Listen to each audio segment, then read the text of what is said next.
ओम नमः। ओम मातृशक्तये नमः। ओम असतो मा सद्गमय तमसो मा ज्योतिर्गमय मृत्योर्मामृतंगमय। ओम शांति शांति शांति। उपनिषद कक्षा 269 छांदोग उपनिषद की कक्षा 110 है। 8वें अध्याय का इंद्र विरोचन संवाद प्रारंभ हो गया है और इसकी पृष्ठभूमि यह है कि प्रजापति की तरफ से एक सूचना आजकल की भाषा में कहें तो ये जो पत्रिकाओं में सूचनाएं निकलती है, विज्ञापन निकलते हैं, तो प्रजापति ने ये कहा कि जो आत्मा को जान लेता है, कैसे आत्मा को, ये आत्मा जो कि अपहत पापमा है, ऐसे आत्मा को विजरो में मृत्यु विशोक विजरो मृत्यु विशोक विजिगित्सा पिपास सत्य काम सत्य संकल्प, ऐसा जो आत्मा को जान लेता है वो सर्वांश कामान आपनोति सर्वे सर्वांश लोकान, उसको सब लोगों की प्राप्ति हो जाती है, सब कामनाएं उसकी पूर्ति हो जाती है। मेरे ख्याल में मुझे ऐसा लगता है कि महर्षि के दर्शन का जो आधार है ये वाक्य बना है।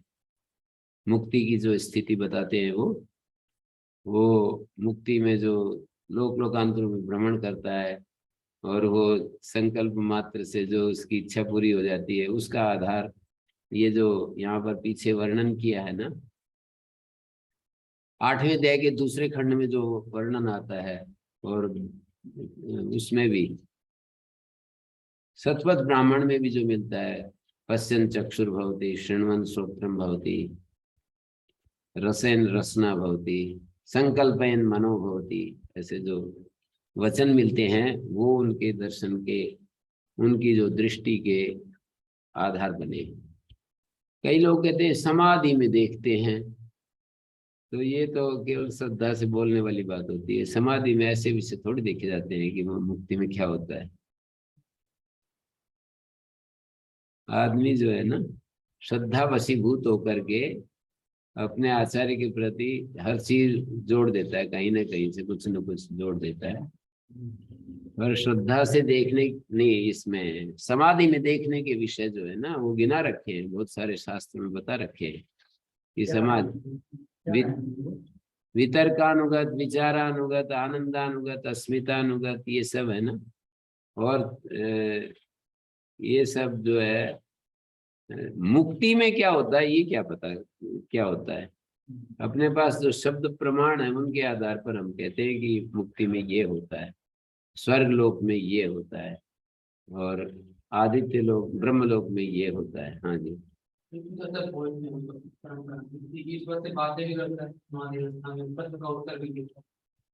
हाँ, ये सारी बातें तो केवल औपचारिक हैं, बातें करता है। इतनी बुद्धि शुद्ध हो जाती है कि जो ईश्वर उसको जो संदेश देता है वो ईश्वर की तरफ से आया हुआ है, क्योंकि उसकी बुद्धि में ईश्वर बैठा हुआ है। तो ईश्वर बैठा हुआ है तो उसकी बुद्धि शुद्ध हो जाती है, उसकी बुद्धि शुद्ध हो जाती है तो ईश्वर उसको संकेत देता है। एक स्वरूप साक्षात्कार होता है, एक विषय साक्षात्कार। विषय भी जो हमारे को उपलब्ध विषय है इस जगत में, जैसे कि इस औषध में कौन सा गुण कर्म स्वभाव है, मतलब यह का साक्षात अहम का साक्षात्कार और इदम का साक्षात्कार। तो इदम जो हमारे सामने होते हैं उनका साक्षात्कार होता है। यहाँ तक भी कह दिया है वहां पर, जो समाधि में प्रकृति का भी हम वो नहीं कर सकते।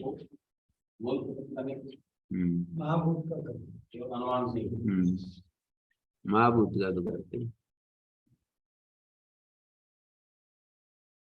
तो यहाँ पर ये बाकी शब्द प्रमाण जो होते हैं ना उनकी व्याख्याएं जो होती हैं वो बदल जाती है, बस इतना ही बात है। ये लोग जो मुक्ति में, एक ब्रह्मलोक और एक मुक्ति, एक विभाग कर दिया है। मुक्ति में तो केवल शांति मात्र होती है, चाहे वो न्याय वैशेषिक है, चाहे वो सांख्य योग है, चाहे वेदांत है, शांति मात्र होती है।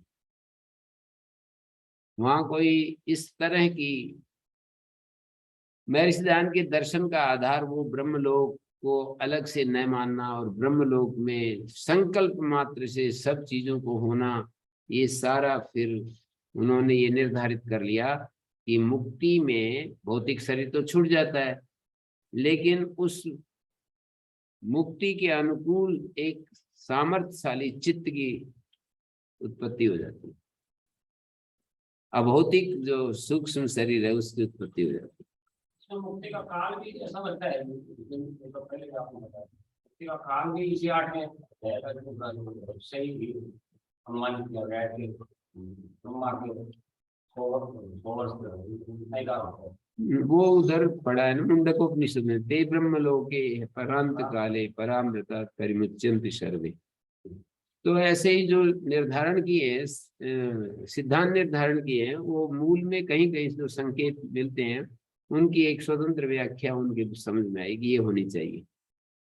उन वचनों की व्याख्या महर्षि दयानंद को ऐसा अनुभव, उनकी लॉजिकली बुद्धि संगत ये व्याख्या होनी चाहिए। बुद्धि को प्रधान तो देते, बुद्धि को प्रधानता तो देते ही है वो, कि बुद्धि संगत युक्ति युक्त ऐसे शब्द वो प्रयोग करते हैं। तो उनके दर्शन में ये सब ये बन गया। हाँ, वो तो इस उपनिषद में वो है ना, ब्रह्मलोके। और ब्रह्मलोक कितने काल का है? ब्रह्मा का एक दिन होता है ये सृष्टि काल, और ये और 100 वर्ष उसकी आयु देखेंगे तो 360 दिन में 360 दिन बनेंगे, और 100 वर्ष को 360 से गुना करेंगे तो 36,000 बार सृष्टि उत्पत्ति प्रलय ये सब चलेगा।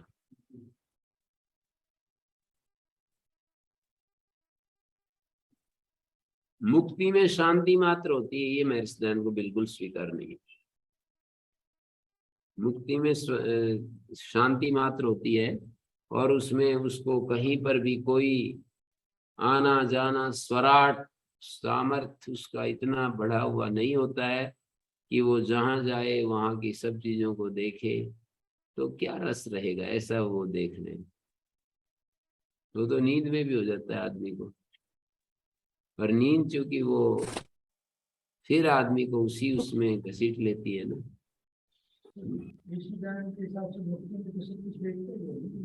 मैं ये कह रहा हूँ महर्षि दयानंद के जो मुक्ति का स्वरूप है उसमें सब कुछ देखता है ना, आना जाना, सब जगह घूमना, भ्रमण करना, मुक्तों से भी मिलना, और सिद्धों के दर्शन, सिद्धों से वार्तालाप करना, और सर्वत्र का अप्रतिहत गति हो जाती है। लेकिन ब्रह्मलोक वालों को तो इतना नहीं होता ना। ब्रह्मलोक में जो है वो मिलता है, वही मिलता है। तो ऋषिदान के हिसाब से तो जहाँ तो उन्होंने उसको ना, ये मैंने कहा कि सर्वांश लोकान आपनोति सर्वांश कामान, ऐसे सर्वेषु लोकेषु कामचारो भवति, सभी लोगों में कामचार हो जाता है। तो ये तो ब्रह्मलोक में दिखाया है, ये ब्रह्मलोक में दिखाया है, तो वो मुक्ति में चला गया ये वर्णन। सब लोगों में कामचार हो जाता है, सब लोग यथेष्टाचार ब्रह्मलोक।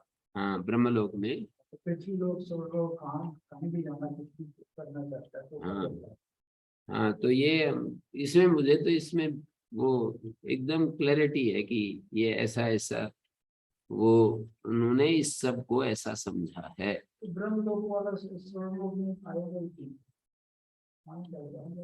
नहीं, वो तो केवल देखने के लिए क्या क्या है सब कुछ, निरंतर नया नया ज्ञान उसको होता रहता है। मेरे सिद्धांत कहते भी है कि जितना ज्ञान होता है उतना अधिक आनंद होता है, और वो नया नई चीजें देखना, नया नया उसका सृष्टि निर्माण को देखना, उसकी प्रक्रिया को देखना, उत्पत्ति स्थिति प्रलय को देखना, ये सब जो है तो उसमें इतना ही हम कर सकते हैं। इससे अच्छा रहेगा, मन भी ठीक रहेगा, किसी के प्रति घृणा भी नहीं होगी कि महर्षि दयानंद को मुक्ति का स्वरूप ये है, सांख्य की मुक्ति का स्वरूप ये है। पर एक बात उन्होंने और भी कह दी कि बिल्कुल कुछ भी शास्त्र में दर्शनकारों का कोई मत विरोध नहीं है, जो एक कह रहा है वही दूसरा कह रहा है, और नहीं कह रहा है तो दूसरे को लेकर के उसकी पूर्ति कर लेनी चाहिए। तो इस कारण से वो श्रद्धालु लोग जो हैं, दूसरे आचार्यों ने जो कहा है उसको एक तरफ कर देते हैं, दूसरे आचार्य कोई व्याख्या करते भी हैं तो उसको हटा देते हैं, स्वीकार नहीं करते। मैं मतलब मेरी बुद्धि ऐसी बनी है कि मैं ऐसे देखता हूँ, विचार तो करते ही हैं, जो भी जिनको सामर्थ्य मिली है वो विचार करते ही हैं। तो मैं ऐसे देखता हूँ कि महर्षि दयानंद की मुक्ति का स्वरूप ऐसा है, ठीक है। उसमें कुछ अंतर नहीं पड़ेगा, हमारी साधना में कोई अंतर नहीं पड़ेगा। बस एक ज्ञान, क्योंकि मनुष्य की उत्सुकता बनी रहती है कि मुक्ति में क्या होता है, मुक्ति में क्या होता है। तो महर्षि दयानंद की दृष्टि ऐसी है, आचार्य शंकर की या उपनिषद की दृष्टि कहें तो ऐसी है कि उसमें मुक्ति एक प्रकार से ब्रह्मलोक का चित्रण है। ये सब जो महर्षि दयानंद मुक्ति की बात करते हैं, और मुक्त जब हो जाता है तो केवल शांति मात्र है। सांख्य की मुक्ति भी ऐसी है और न्याय दर्शन की भी मुक्ति ऐसी, उसमें कुछ अंतर नहीं। जब शांति मात्र की बात आती है तो शांत शब्द तो वहां भी है, शांत सर्व प्रयोग, सारे झंझट छूट जाते हैं, कृच्छ्रम घोरम लुप्यते, ये सब मानते हैं इसमें तार्किक लोग। तो रही बात, अब इतना जानने के बाद हमें अपने चित्त का शोधन करना है।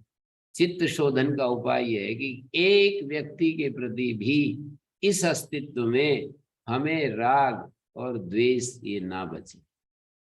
पूरे अस्तित्व में एक व्यक्ति के प्रति भी राग द्वेष है तो हमारा चित्त अभी अशुद्ध है, ये हम पहचान ले सकते हैं।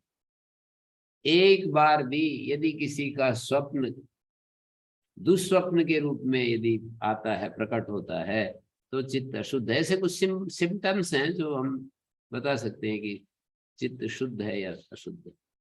स्वप्न विज्ञान से भी हम अपने चित्त का आकलन कर सकते हैं। एक बार भी यदि दुस्वप्न आ गया, अवचेतन मन में कोई ऐसा संस्कार है और उससे दुस्वप्न आ गया, तो इससे पता है कि मेरा मन अभी शुद्ध नहीं हुआ है।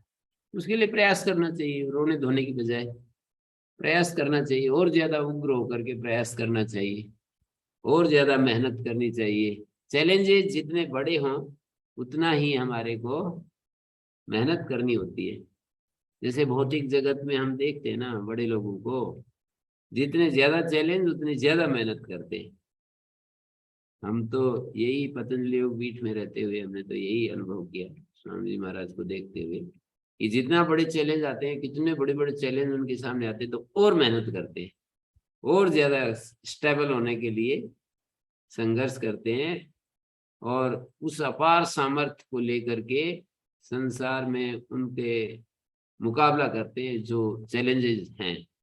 तो ऐसे ही इस आंतरिक जगत की भी बात है। कोई साधक यदि चल रहा है और उसके सामने यही जो चैलेंज, तो यही है कि हमारा मन अभी कितना शुद्ध शुद्ध है, मन में कहाँ विकार है, कितनी पराधीनता है, सुख की लालसा कितनी है। तो इन सब के द्वारा हम अपने चित्त का शोधन कर सकते हैं। किसी व्यक्ति को, एक के व्यक्ति भी ईर्ष्या आ गई हमारे मन में, कहीं अहंकार आ गया हमारे मन में, अहंकार के पहचान के साधन होते ही है। अहंकार आ गया तो हम आहत होते हैं, अहंकार आ जाता है तो आहत करते हैं, आहत होते हैं। बस दो ही काम होते हैं अहंकारी के, वो आहत करेगा या आहत होगा। तो पावरफुल आ जाएगा तो आहत हो जाएगा, चुपचाप मन मार करके बेचारा एक कोने में पड़ा रहेगा। और कोई कमजोर है तो उसका उसको रगड़ देगा। तो यही दो काम है अहंकारी के। तो इन सब क्रियाओं से हम अपने चित्त का अध्ययन कर सकते हैं कि मेरा चित्त कैसा है। मतलब इसमें किसी से पूछने की जरूरत नहीं है कि मेरी क्या स्थिति है जी, अपने अध्ययन करना चाहिए कि मैं ईर्ष्या कहीं है क्या, द्वेष कहीं है क्या, कहीं सुख की लालसा है, कहीं दुख से परेशानी है। मानी द्वेष का मतलब दुख से परेशानी होना, और बाकी बड़े बड़े स्थूल भी हैं। हम कभी कभी हमारे को किसी को प्रतिशोध का भाव आ जाए, किसी का नाम लेते ही किसी व्यक्ति ने जो हमें दुख दिया है, हमारे कार्यक्रम में बाधा पहुंचाई है, उस व्यक्ति की चर्चा होते ही हम प्रकरण बदलना चाहते हैं। मतलब हमें सहन नहीं होती इसलिए बदलना चाहते हैं। उस प्रकरण को हम इसलिए बदलना चाहते हैं कि वो इरिटेशन पैदा करता है वो हमारे भीतर।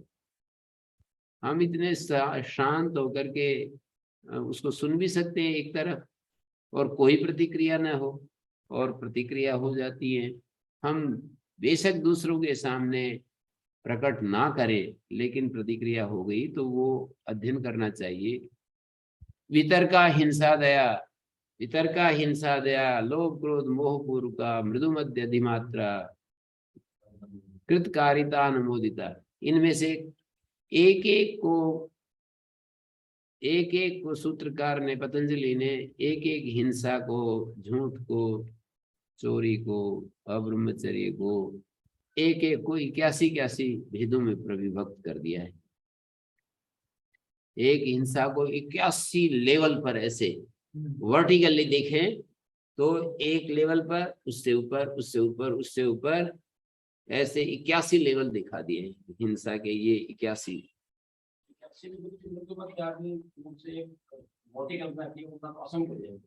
हाँ असंख्य भी हैं, पर उन्होंने जो कल्पना की है वो भी यदि हम समझ लें कि मृदु, हल्की सी भी हिंसा को हिंसा कह दिया। मृदु मध्य दिमाग कृतकारित अनुमोदित, लोभ क्रोध मोह पूर्वक, लोभ के कारण, क्रोध के कारण, मोह के कारण, ये सब साधन हैं चित्त के शुद्ध और अशुद्ध को पहचानने के। ऐसा बोल रहा हूं। इस काम को करने में कोई सा भी दर्शन शास्त्र उठा लो, उससे कोई बाधा नहीं पड़ेगी। कोई कहेगी हमने ये जो है महर्षि दयानंद का दर्शन के अनुसार यदि हमने यात्रा शुरू की, और कोई अद्वैतवादी यूं कहने लगे कि इससे तो मुक्ति नहीं हो पाएगी, ऐसी बात नहीं। चित्त शुद्ध तो हो जाए ईमानदारी से। यदि इसी तरह से कोई अद्वैतवादी साधना कर रहा है और कोई द्वैत त्रैत को मानने वाला व्यक्ति उसको कहेगी इस ये तो भ्रांत है और इसको मुक्ति नहीं हो सकती है कभी भी, ऐसी बात नहीं। मैं ये कह रहा हूं कि यदि वो ईमानदार है और वो अपने चित्त का शोधन कर रहा है, चित्त शोधन की पहचान उस बराबर करता जा रहा है, तो उसका शुद्ध चित्त हो गया तो मुक्ति तो हो ही जाएगी, जो भी दर्शन शास्त्र ने वो उसने माना है।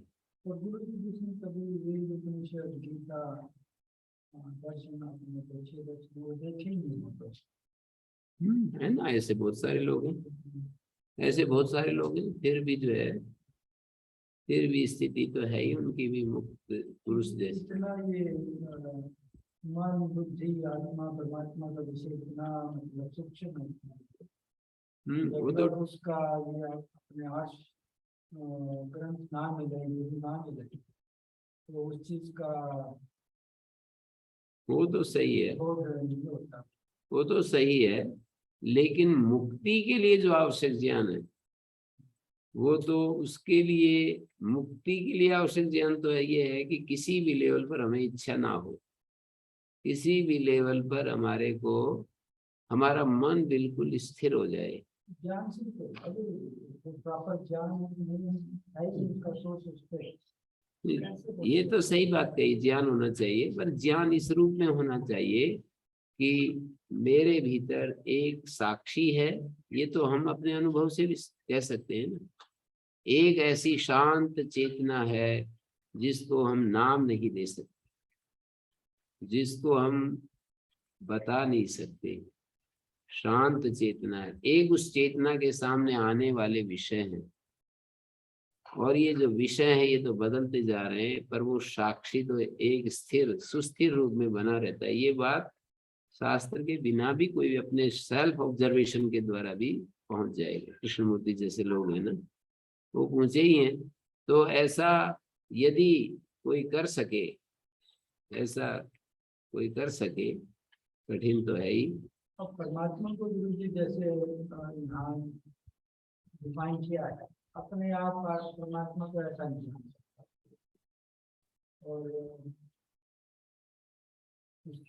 वो तो कर्म फल से परमात्मा को नहीं जानेगा तो कर्म फल में विश्वास नहीं कर सकता, और वो नहीं विश्वास करता तो फिर उसका शायद द्वेष भाव छोड़ना भी मुश्किल हो जाएगी। जैसे भगवान बुद्ध जैसे लोग हैं ना, जो इन सब प्रश्नों को, दार्शनिक प्रश्नों को बिल्कुल अपना विषय ही नहीं बना रहे, जबरदस्ती नहीं बना रहे कि नहीं ये सब, इन सब चीजों की जरूरत नहीं है।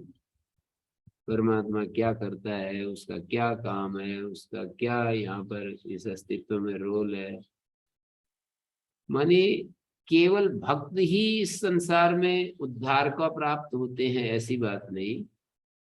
अपने ऑब्जर्वेशन करने वाले, अपना अध्ययन करने वाले जो लोग हैं ना ईमानदारी से, वो भी मुक्त हो जाते। ये तो परमात्मा को प्राप्त करना, उसकी भक्ति करना, ये तो एक लाइन है जीवन की, और इससे तो होगा ही। परमात्मा की भक्ति करेंगे, भक्ति कितने उदाहरण मेरे सामने है कि भक्तों के क्लेश क्षीण हो जाते हैं। तो ये एक रास्ता है कि भक्तों के क्लेश क्षीण हो जाएं। पर ये सेल्फ ऑब्जर्वेशन का जो रास्ता है ना, माने अपना शील समाधि प्रज्ञा, भगवान बुद्ध जिस तरह से अपने रास्ते को डिफाइन करते हैं, तो उस रास्ते में कर्म फल कोई वो बुरा नहीं करेंगे, हिंसा नहीं करेंगे, किसी को चोट नहीं पहुंचाएंगे, किसी को दुख नहीं देंगे, झूठ नहीं बोलेंगे, मतलब कुल मिलाकर हिंसा नहीं करेंगे। किसी भी उपाय से किसी को कष्ट देना, मन वचन कर्म किसी भी स्तर पर, और मन का नियंत्रण, इंद्रियों का नियंत्रण, सब लेवल पर मन और इंद्रियों को पूरा वो युक्ति आ जाती है। और भगवान बैठा हुआ हमारे हृदय में, ये तो ठीक है। ऐसा उपनिषद बार बार ये कहती है पहले शास्त्र से जानो, गुरुजनों से जाना, फिर अपने अनुभव में जाना। पर वो शास्त्र जैसे यहीं पर उपनिषद में आया ना कि श्री कृष्ण ने 3 वाक्य सुने और वो तो अभी पास हो गए। तो इस तरह से शास्त्र से भी इन सब चीजों का समर्थन मिलता है।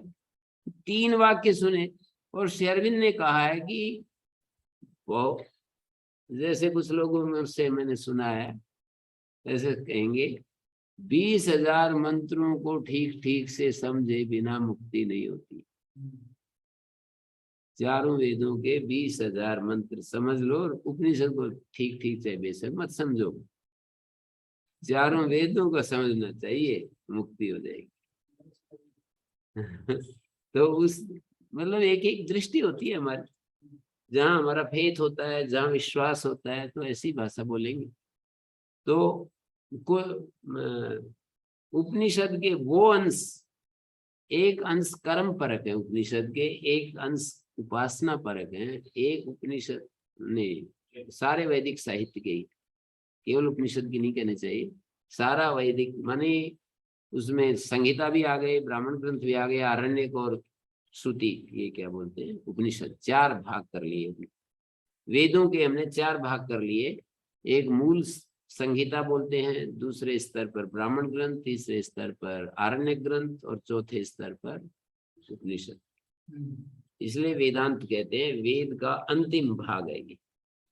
वेद का जो शिखर है वो 4 संहिताएं, और वेद का अंत वेदांत, ये उपनिषद।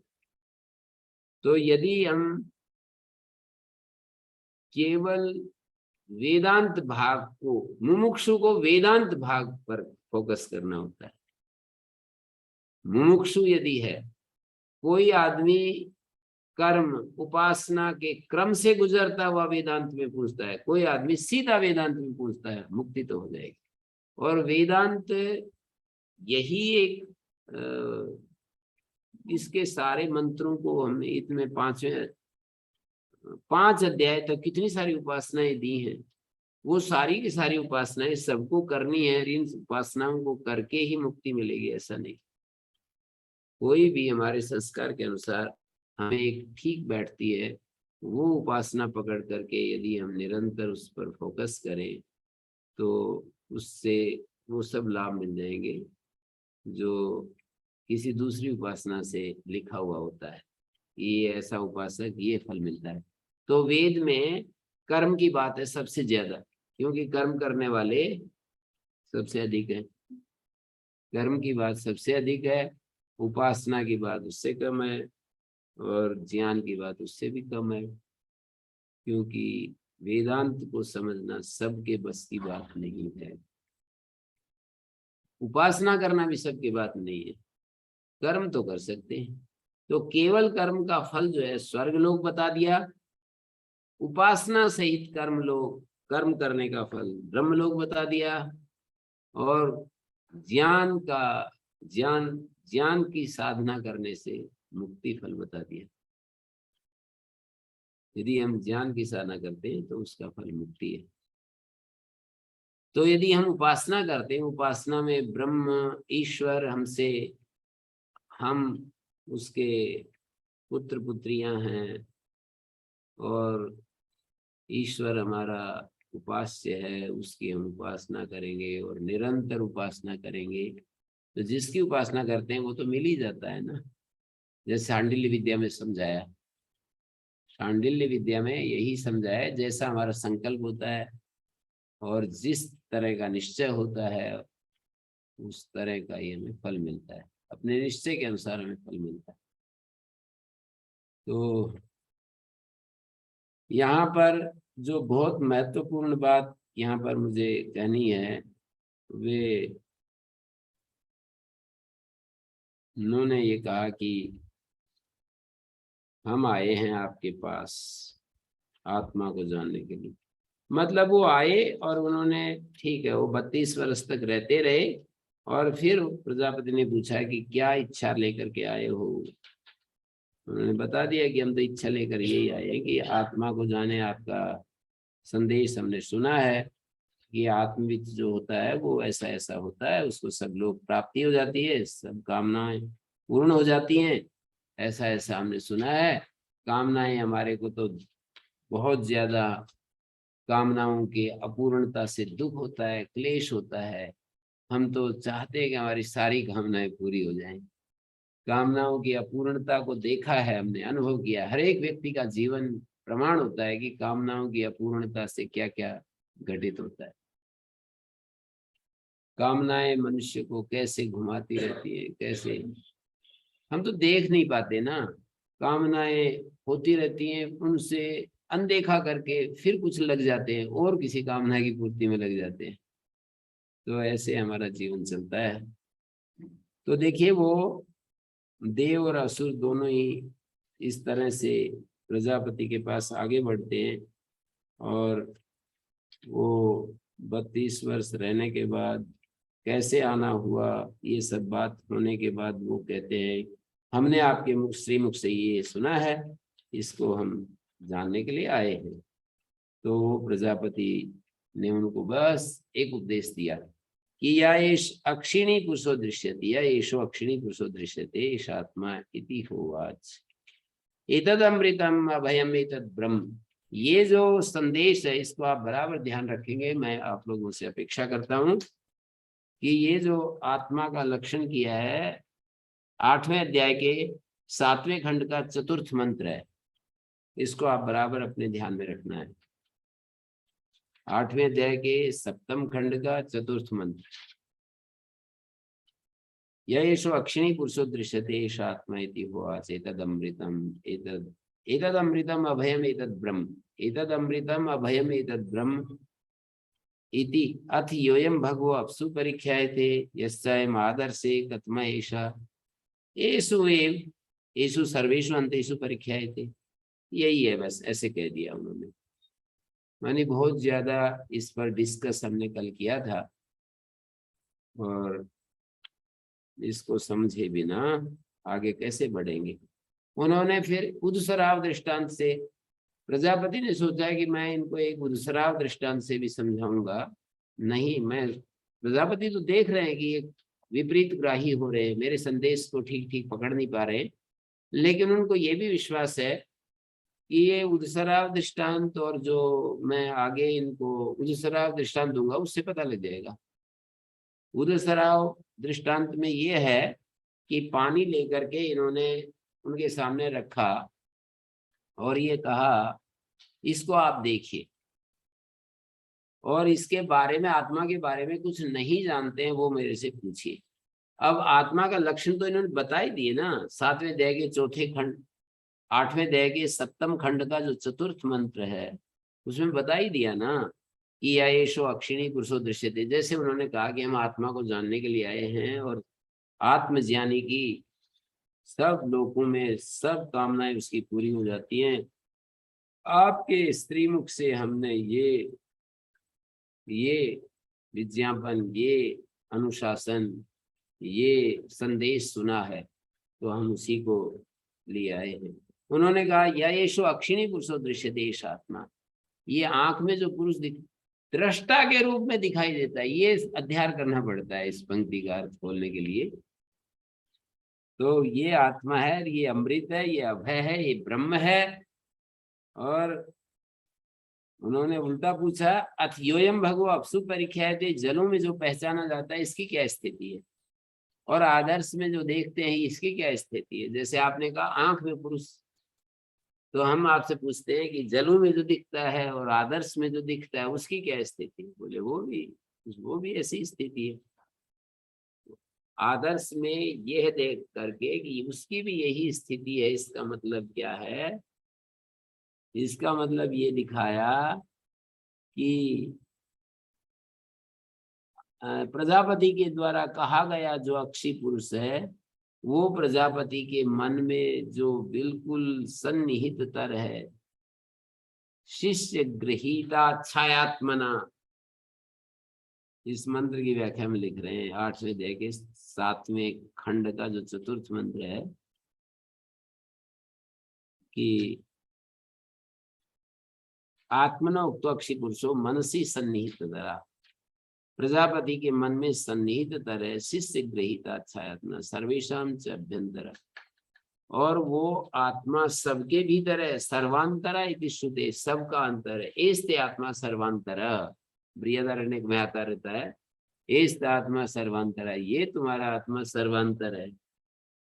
तम एव अवोचद एष उ एव इति, जो सर्वांतर है, अपने मन में जो सर्वांतर समझ रहे हैं उसी को उन्होंने उनके सामने रख दिया कि एष उ एव, एष उ एव, इसका मतलब है एष उ एव इत्य तो नान्यतम मुक्तम प्रजापति। प्रजापति झूठ नहीं बोल रहे हैं, प्रजापति जो मन में है वो बोल रहे हैं कि देखो ये हमारे भीतर जो आत्मा है यही आत्मा है जो कि तथा से तयोर विपरीत ग्रहण निवृत्त्यर्थम या, उन दोनों की विपरीत ग्राहिता को हटाने के लिए उन्होंने उदसराव दृष्टांत का दिया कि उसमें देख करके मुझे बताओ कि क्या समझे हो, यदि नहीं समझे हो तो वो भी बताना। उन्होंने उदसराव में अपने आप को देखा और प्रजापति से बोले। प्रजापति ने कहा कि क्या देखते हो?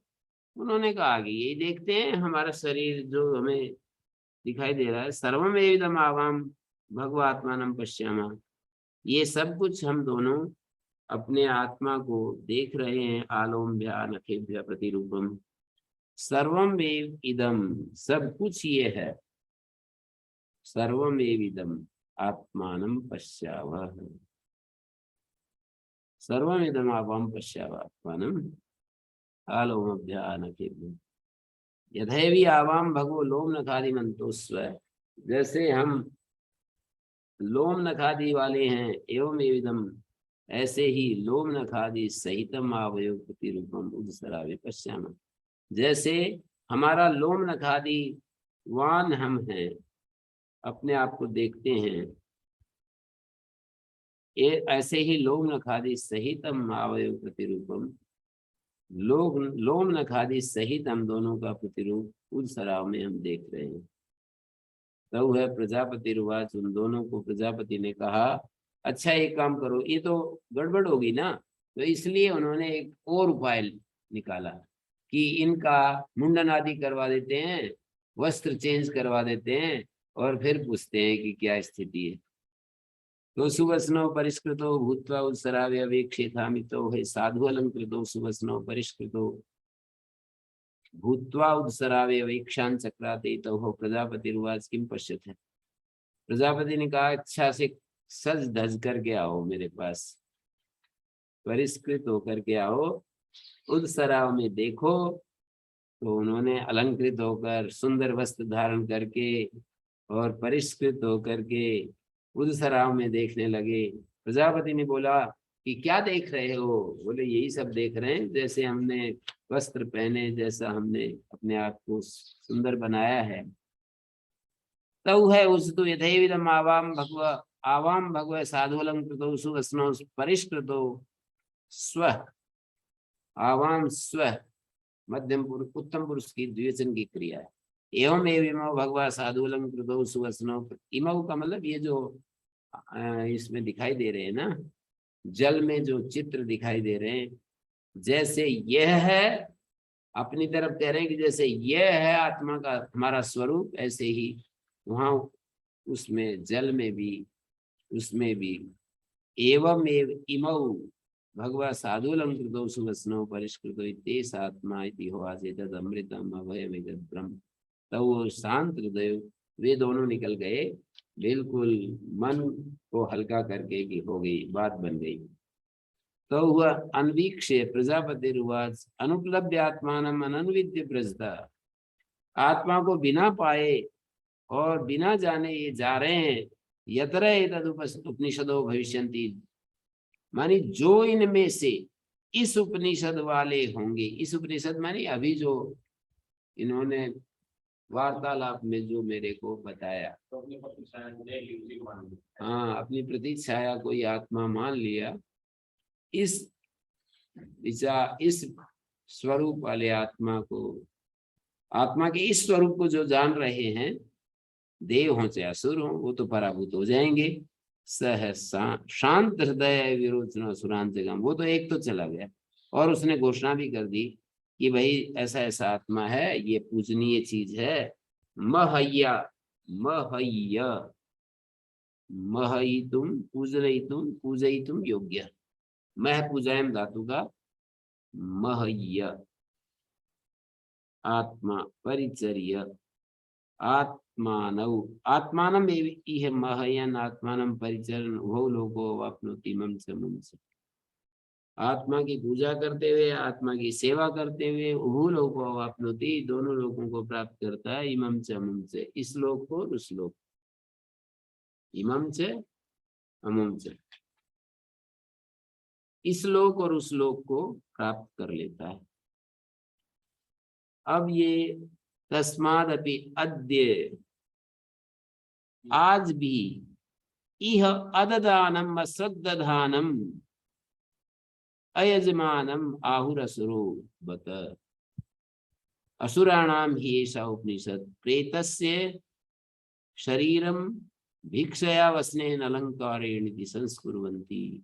ये असुरों की उपनिषद है कि प्रेत शरीर को बहुत खूब इसका वो करो, बहुत सजाओ और इसको खूब ये करो वो करो, भिक्षया अलंकरण, खूब गंधमाला आदि से युक्त करके संस्कार करो। ये ते नियमम लोकम जेष्यंतो मन्यन्ते।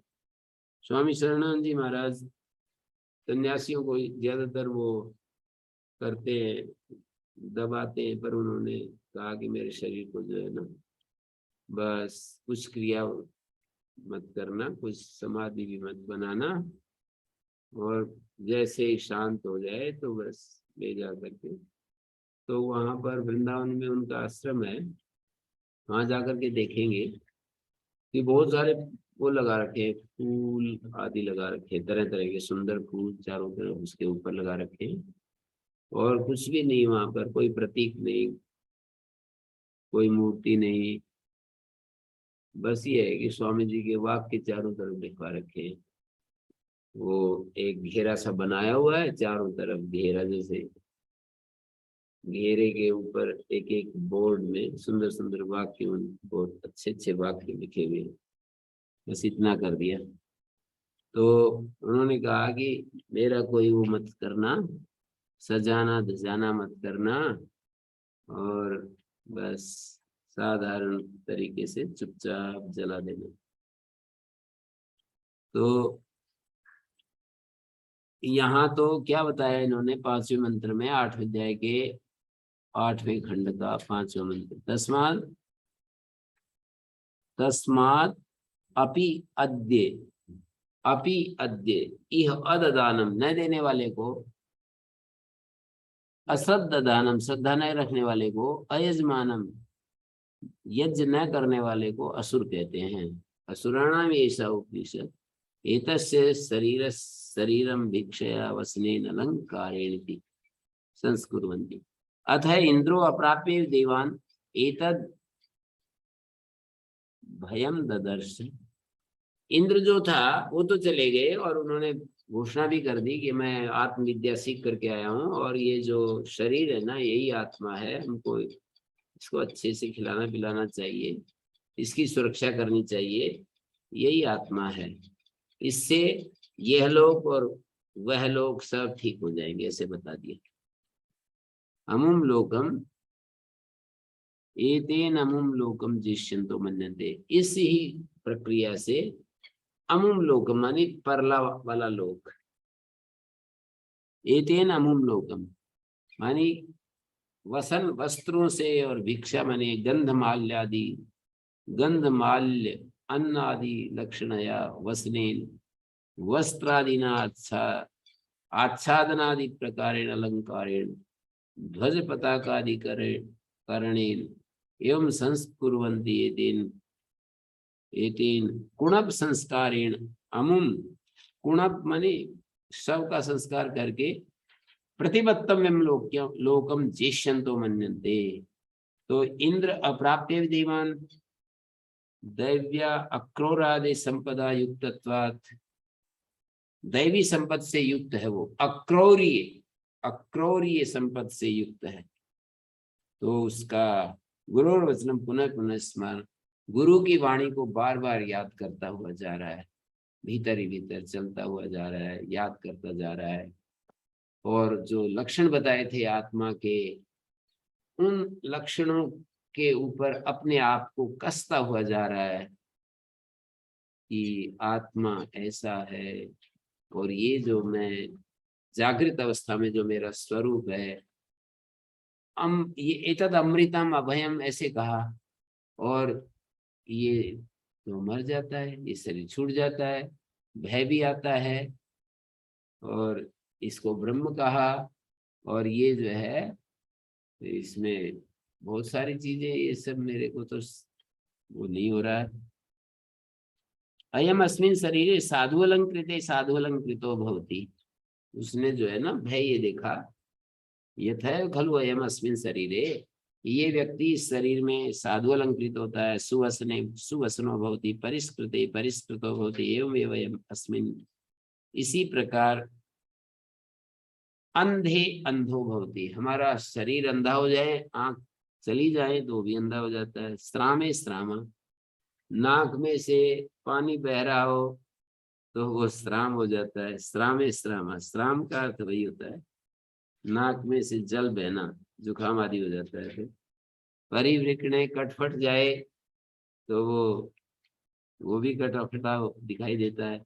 अस्यैव शरीर से नाशम अन्वेष नश्यति, इस शरीर के नाश के साथ ये भी नष्ट हो जाता है, शरीरम नाशम अनुनश्यति, और ये आत्मा कैसे होगा जो बताया है।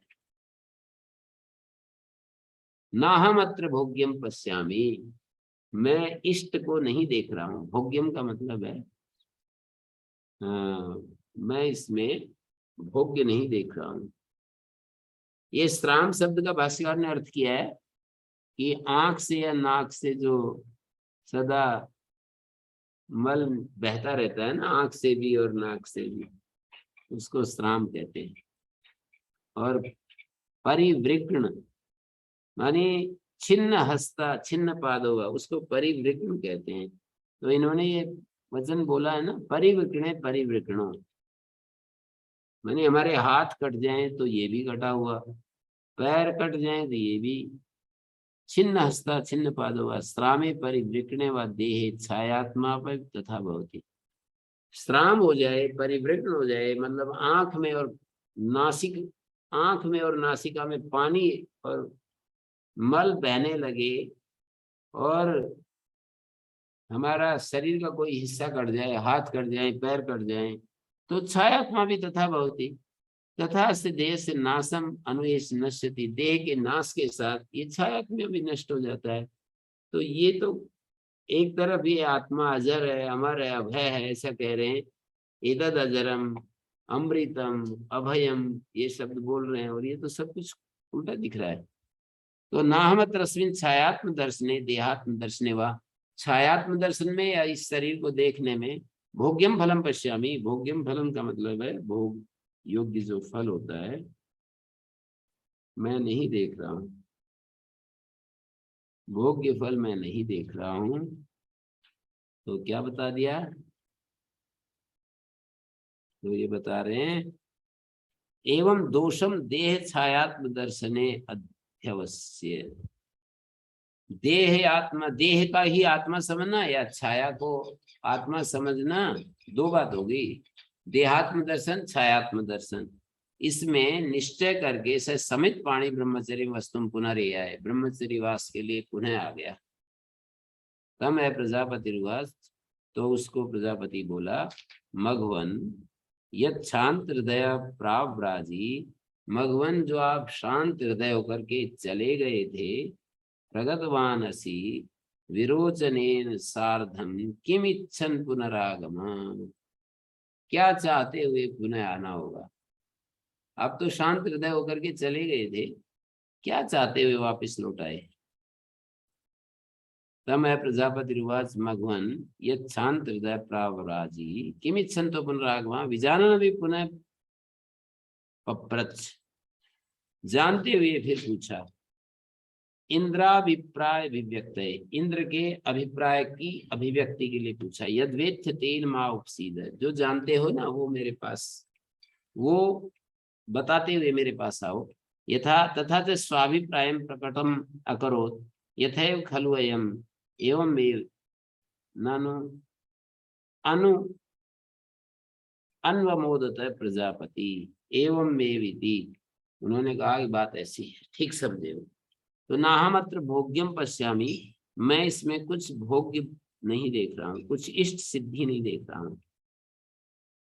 स समित पाणी पुनरिया है, फिर समित पाणी होकर के आ गया।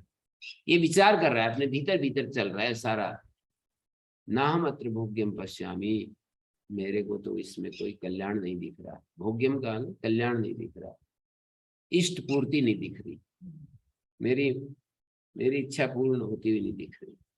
स समित पाणी पुनरेया तम है प्रजापति रुवाज भगवान ये शांत हृदय प्रापराजी सार्धम विरोचनेन, विरोचन के साथ चले गए थे। किम इच्छन तो पुनरागमा सह हुआ थे खलु एम भगवो, जैसे हे भगवान अस्मिन शरीरे साधु अलंकृते साधु अलंकृतो भवति, सुवसने सुवसना भवति, सुंदर वस्त्र धारण करके छायात्मा भी सुंदर हो जाता है। परिष्कृते परिष्कृता एवं एवं अयम अस्मिन अंधे अनंत, अंधे अंधो भवति, ये शरीर अंधा हो जाए तो ये भी छायात्मा भी अंधा हो जाता है। या श्रामे श्रामा परिवृकणे परिवृकणा अस्यैव शरीरस्य नासमन्वेष नश्यति, इस शरीर के नाश के साथ ही ये कैसा अजरम अमरम अमृतम अजरम अभयम एतद ब्रह्म, ये कैसा जो बात उन्होंने कही ना कि एतद अमृतम एतद अभयम, ये कैसा मेरे को समझ में नहीं आ रहा।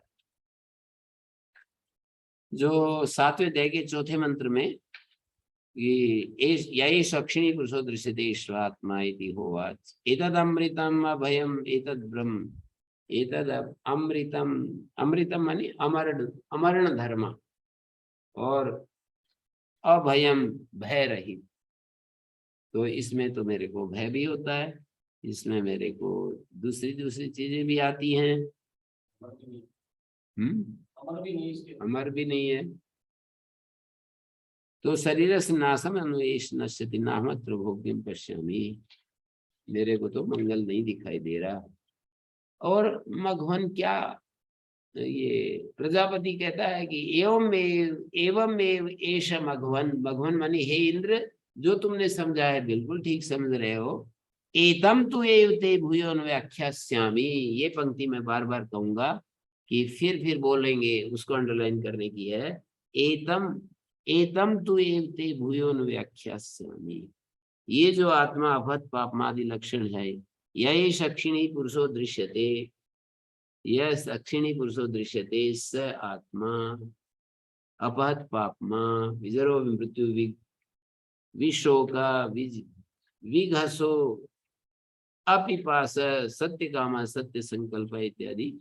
एतद अमृतम अभयम एतद ब्रह्म, ऐसा जो बताया ना, उसको पकड़ करके कह रहे हैं कि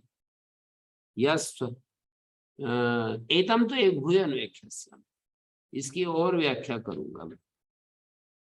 यस्मात् सकृत व्याख्यातम दोष रहिता नाम अवधारण विषय प्राप्त पिन्ना अग्रही। कहते हैं एक बार व्याख्यान करना दोष रहित होते हुए भी, अवधारण विषय प्राप्तम अभी, अवधारण का विषय प्राप्त होकर भी, ना अग्रही, तुमने ग्रहण नहीं कर पाया। अतः केनचित दोषेण प्रतिबद्ध ग्रहण सामर्थ्य, किसी दोष से जो ग्रहण सामर्थ्य तुम्हारा रुक गया है, तुम अतः तत् क्षपणाय वस अपराणी द्वात्रिंशतम वर्षाणी, इसके लिए और जो है 32 वर्ष रुको। तथा उषितवते क्षपित दोषाय तस्मी हुआ, और उसने 32 वर्ष पूरे किए, और उसके बाद जो उसके दोष क्षीण हो गए, ढीले हो गए, तब प्रजापति ने कहा, ये दिया है भाष्यकार ने, सकृत व्याख्यातम, एक बार जब हम किसी चीज का व्याख्यान करते हैं तो दोष रहिता नाम अवधारण विषय प्राप्तम अभी, दोष रहित जो लोग हैं उनके अवधारण का विषय प्राप्त होता हुआ भी ना अग्रही, नहीं तुम ग्रहण पर कर पा रहे हो। अतः किंचित दोषेण प्रतिबद्ध ग्रहण सामर्थ्य, किंचित दोषेण प्रतिबद्ध ग्रहण सामर्थ्य तुम अतः तत्क्षपणाय वस अपराणी, उस दोष को हटाने के लिए और ब्रह्मचर्य की साधना करो। तो वो अब बताते हैं, या स्वप्ने महीमानस सरते एष आत्मा, स्वप्न में जो महीयमान, जो ये आपहत पापमादि लक्षण, ये साक्षिणी दृश्यते जो व्याख्यात है, स्वप्ने महीयमाना पूज्यमाना, स्वप्न में जो पूजा को प्राप्त होता हुआ और विचरण करता है, एष आत्मा इति हुआ चेदत अमृतम अभयम, ये अमृत है, अभय तद ब्रह्म सह शांत हृदय, शांत हृदय होकर के वहां से निकल गया। उपदेश जैसे ही मिलता है बस शांत होकर के चल पड़ते हैं। सह प्राप्य देवान तद भयम ददर्श, और देवताओं तक बिना पूछे रास्ते में उसको भय ने पकड़ लिया।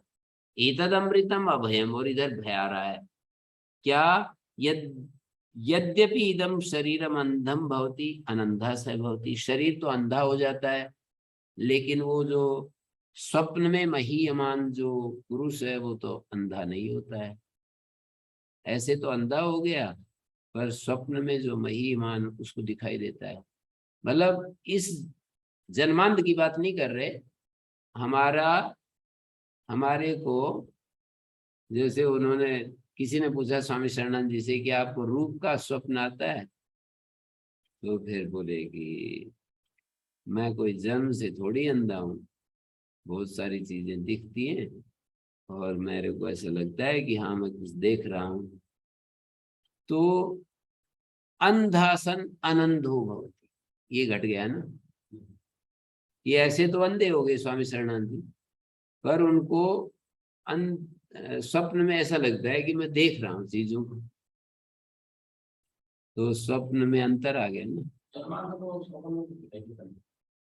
हाँ, जन्मांत को तो नहीं दिखाई देगा, पूर्व कोई संस्कार ही आ जाए तो फिर अलग बात। पूर्व सामर्थ्य यदि कोई आ जाए, जन्मांत को भी उतनी देर के लिए आंख की झलक मिल जाए तो हो जाएगा। तो इन्होंने कहा कि ये जो है, यद्यपि अंधम भवति स्वप्नात्मा तो अनंदो भवति, यदि श्रामम इदम शरीरम अश्रामस्य स भवति। शरीर तो श्राम हो जाता है, आंख में पानी आ रहा है, नाक में पानी आ रहा है, स्वप्न में तो बिल्कुल ऐसा लगता है कि देखो मैं कितना सुंदर हूं। बच्चे जो है ना, छोटे बच्चे, हम देखते थे कि नाक में पानी आता है, हाथ ऐसे लग पकड़ करके और ऐसे रगड़ते रहते थे। उनको पता नहीं इसमें क्या, बच्चों को यहाँ से पानी आता रहता था और अपना हाथ लेकर के ऐसे ऐसे करते रहते थे। तो मजा तो हमें भी आ रहा है, गुरु जी बताओ। है मैं क्या मजा तो हमें भी आ रहा है, मैं गुरु जी लगा दूसरे में ठीक हूँ। तो वो तो देहस्य दोषेण दुष्यते नैव एषः स्वप्नात्मा से देहस्य, इस देह के दोष से दूषित नहीं होता। मतलब श्राम होता है, ये तो अश्राम होता है, उसका शरीर कट फट जाता है, परिवृक्ण हो जाता है, ये तो बिल्कुल सही सलामत होता है।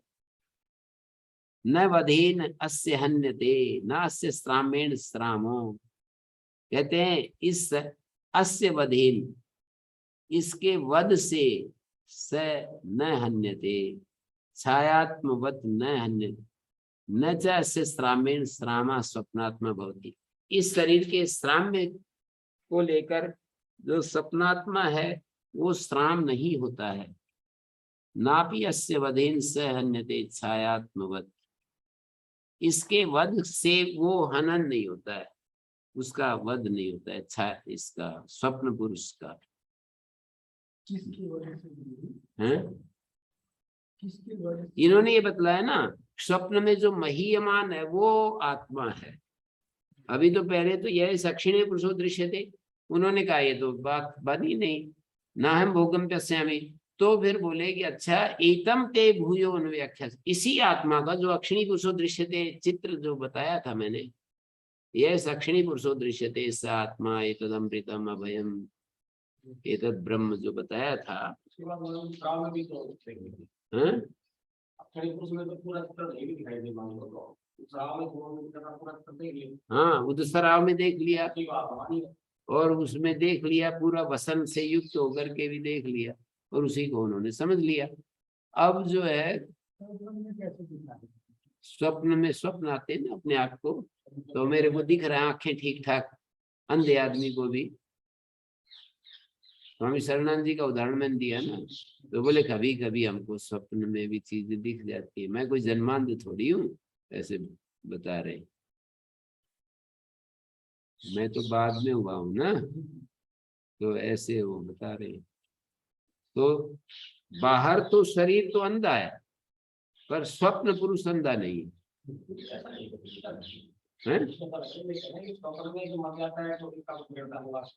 शरीरम अंधम भवति अनंधा स भवति। अच्छा उल्टा कह रहे, यद्यपि इदम शरीरम अंधम भवति, इदम शरीरम अंधम भवति, नहीं ठीक समझाऊं मैं, स्वप्नात्मा अनंधा स भवति, इदम शरीरम यद्यपि अंधम भवति स्वप्नात्मा यो अनंधा स भवति। जो स्वप्नात्मा है वो तो आनंद ही रहता है, जो मैंने कहा है उसी तरह व्याख्या कर रहे भाष्यकार।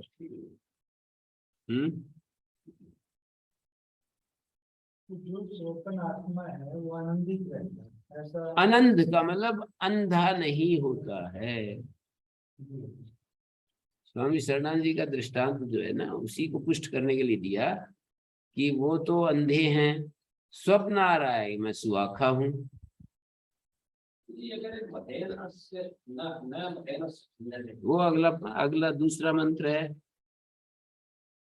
अनंदः स भवति यदि श्रामम अस्त्रामो नैव एषो अस्य दोषेण दृश्यते। यदि श्रामम भवति, ये शरीर जो है श्राम होता है, इदम शरीरम अश्रामश्च स भवति, स कौन है जी? अश्राम क भवति स भवति, कः स अस्ति स्वप्नात्मा। और एषो अस्य दोषेण न दुष्यति, ऐसा कौन? नैव एषा स्वप्नात्मा अस्य दोषेण, देह से दोषेण न दुष्यति, देह के दोष से वो स्वप्नात्मा दूषित नहीं होता है, समझ रहे? स्वप्नात्मा इस देह के दोष से दूषित नहीं होता है। फिर ऐसे कहा, न वधेन अस्य हन्यते, न अस्य वधेन स्वप्नात्मा हन्यते। इसकी पिटाई करता है ना कोई, तो भी वो स्वप्नात्मा तो अस्य ये जैसे जरा हो जाता है, आगे कहा ना, नाश से जराया, भाष्यकार कहते हैं न नापी अस्य वधेन स हन्यते, स तो वही है ना, जैसे छायात्मवत उदाहरण दिया है तो स्वप्नात्मा ही पर तो पहुंच रहे हैं। अस्य वधेन का मतलब ये जो आदमी है देह वाला, जागृत अवस्था वाला, इसकी पिटाई होती है, इसकी पिटाई से छायात्मा की पिटाई जैसे नहीं होती थी ना, थोड़ा तो उसने समझा ना, तभी तो वो उसको संगति लगा करके गया है विरोचन कि भाई ये अमृत है, अभय है, जैसे इसकी तो पिटाई करते हैं, छायात्मा का तो कुछ नहीं बिगड़ता है, हैं? छायात्मा की तो कोई पिटाई नहीं हो रही है। नहीं बदे भाष्य पढ़ रहा हूं मैं तो, भाष्य के ऊपर समर्पित हूँ ना, श्रद्धावान हूँ भाष्य के प्रति, है ना। आगे ये दूसरे मंत्र का है ना, नापि अस्य वधेन स हन्यते, ये है ना। कहाँ पर चले गए आप?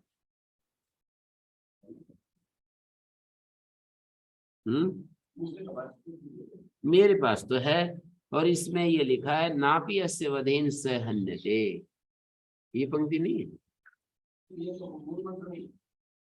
नहीं, ये भाष्य में है ना, पता नहीं कहाँ आगे पीछे आप देख नहीं पा रहे ना, है इसमें, है कोई गड़बड़ होगी। 4 मंत्र है ना ये, स समित पाणी पुनरिय। देखिए, नापि अस्य वधेन स हन्यते छायात्मवत् न चास्य श्रामेण श्रामा स्वप्नात्मा भवति, बिल्कुल वैसा ही है, भाष्य में ऐसे ही लिखा है। यद अध्यायादौ आगम मात्रेण उपन्यस्तम नास्य जरया एतज्जीर्यति। इस अध्याय के आदि में भी ये पंक्ति आई थी ना, नास्य जरया एतज्जीर्यति, इस शरीर की जरा से ये जीर्ण नहीं होता है, हैं? शरीर की जरा से जीर्ण नहीं होता, तो उसी चक्कर में पड़ रहे हो ना, कहाँ चला गए हैं? कोई पेज आगे पीछे हो गया होगा, फिर भी आप समझ लो, मेरे ऊपर विश्वास कर लो थोड़ा सा। हाँ जी, दूसरा भी है, और इकट्ठे कर रखे हैं, दूसरा तीसरा चौथा नहीं, दूसरा तीसरा चौथा तीनों का इकट्ठा भाष्य कर रखा है।